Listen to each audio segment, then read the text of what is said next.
ইন্না লিল্লাহ, হিরু আলম আর নেই। হিরু আলম মারা গেল রে। আলহামদুলিল্লাহি রাব্বিল আলামিন। সরি ইন্না লিল্লাহি ওয়া ইন্না ইলাইহি রাজিউন। আমি জানি আমার মুখের কথা আপনাদের বিশ্বাস হবে না। হিরু আলম নিজে ওনার মৃত্যুর আনুষ্ঠানিক ঘোষণা করছে এবং কি বলছে কাল 5টায় আমার জানাজা। এমুই চাইলে বুঝবেন নি, হে মুইছেন নিজের মৃত্যুর আনুষ্ঠানিক ঘোষণা, জানাজা কাল 5টায়। হিরু আলম এতে হাসাহাসি করার কিছু নাই। একটা মানুষ মারা গেছে, কান্নাকাটি করেন। জামিলা টিভিকে অসংখ্য ধন্যবাদ হিরু আলমের মৃত্যুর খবরটা আমাদেরকে দেওয়ার জন্য। Jamuna TV no, Jamila TV.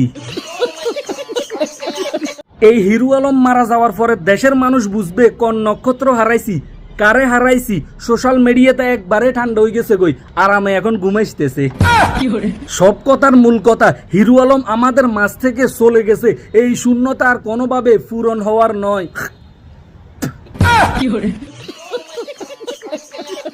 আগামীকাল বিকেল 5টায় হিরু আলমের জানাজা। হিরু আলম নিজে ওনার ফেসবুক পেজে জানাইছে। এমুই ব্যাটকাই চাইলে বুঝবেন নি, হে মুইছেন আগামীকাল বিকেল 5টায় হিরু আলমের জানাজা ফেসবুক পোস্টে জানিয়েছে হিরু আলম নিজেই।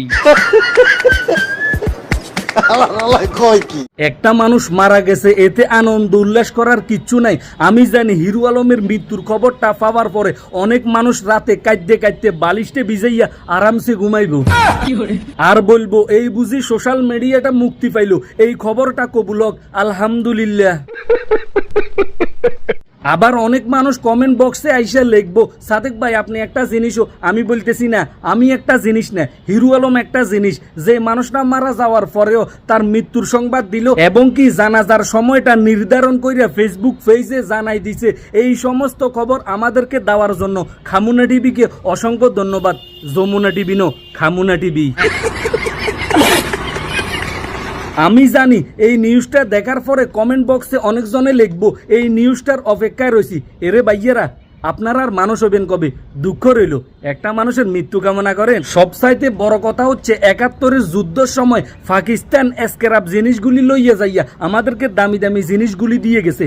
হিরু আলম, প্রিন্স মামুন, অ্যালেক্স টোকাই, লাইলা খালা, কাফল ব্লগার।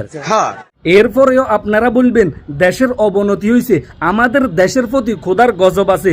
দুঃখ তারা মিয়া রেমিডেন্স যোদ্ধা, এই দুঃখটা রাখি কোথায়? তো সবাই ভালো থাকেন, সুস্থ থাকেন, নিজের প্রতি খেয়াল রাখুন। ভিডিওটি ভালো লাগলে অবশ্যই শেয়ার করুন। আল্লাহ হাফেজ।